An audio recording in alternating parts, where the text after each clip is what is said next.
Alfa Romeo's long-rumored return to the US is finally happening. The 4C is the car leading the charge, and we couldn't be happier. Consider the following: a lightweight carbon fiber construction, manual steering, a twin-clutch transmission, and a respectably powerful Turbo 4. The optional racing exhaust on this particular example doesn't even have a muffler. The 4C's bullet points are an enthusiast's dream list. And to that end, you have to wonder how a car so devoted to being fun made it through accounting.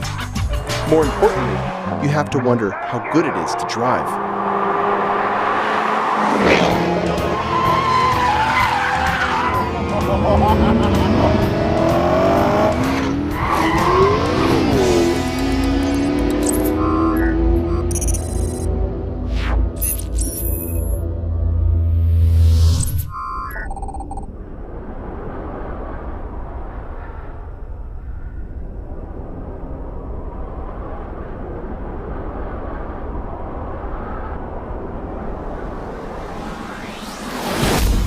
237 horsepower, 258 pound-feet of torque, and launch control help propel the 4C to 60 miles an hour in 4.1 seconds. The quarter mile comes in 12.7 seconds at 106.7 miles an hour.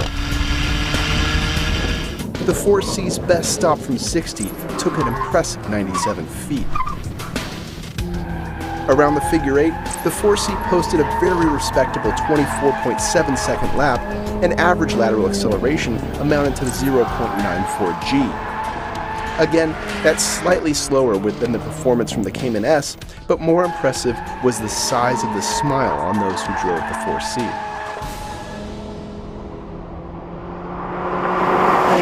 One of the first things you notice when driving the 4C is it's not a car in the transportation sense of the word. You don't buy this to get from one place to the other.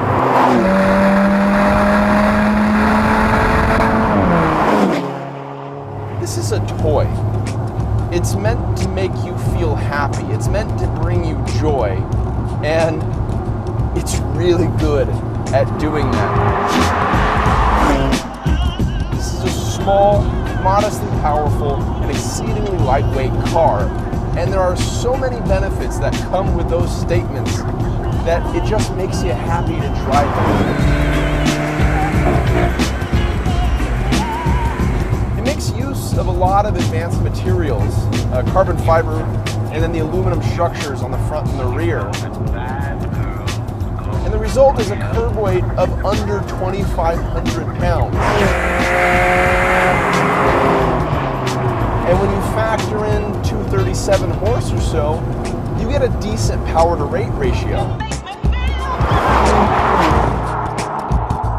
Through every corner, you sense the advantages the low weight brings. The car feels nimble, it feels agile, it feels controllable, but it also feels powerful too.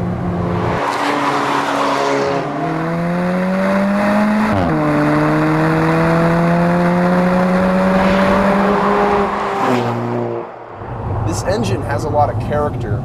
It's a 1.7 liter turbo, direct injected, single scroll turbo, and it makes peak boost around 22 pounds.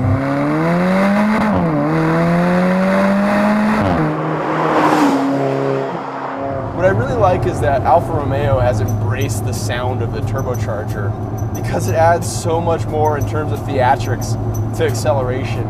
There's a lot of automakers hiding turbocharger noises in sports cars, and I think, why? Just embrace it. Turbos sound cool when you roll on the boost, the pops and whooshes and sounds that they make. Just listen to that, that's cool. We also have a twin clutch transmission. It's the only transmission option that you can get with this car, much like most Ferraris or supercars these days.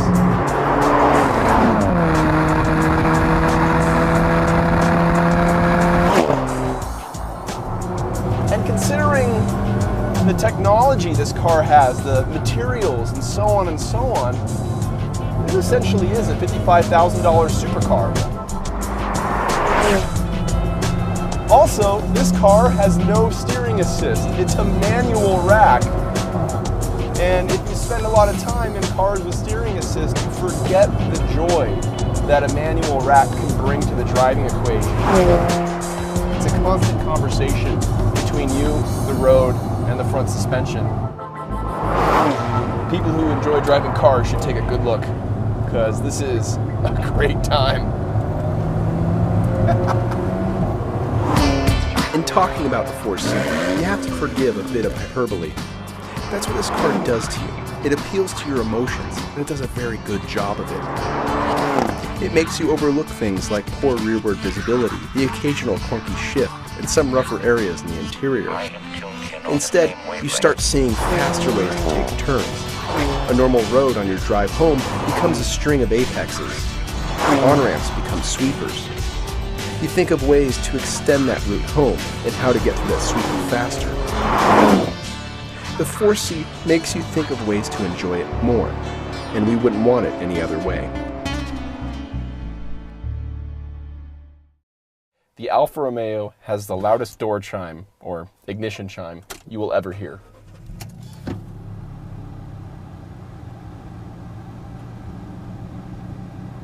I don't know. That's pretty quiet. Sounds pretty quiet. That's pretty quiet. Maybe we have to kill it.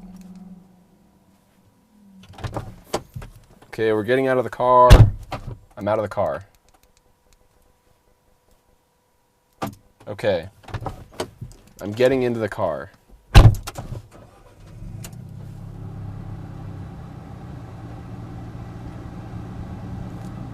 Okay. Sometimes it just doesn't do it.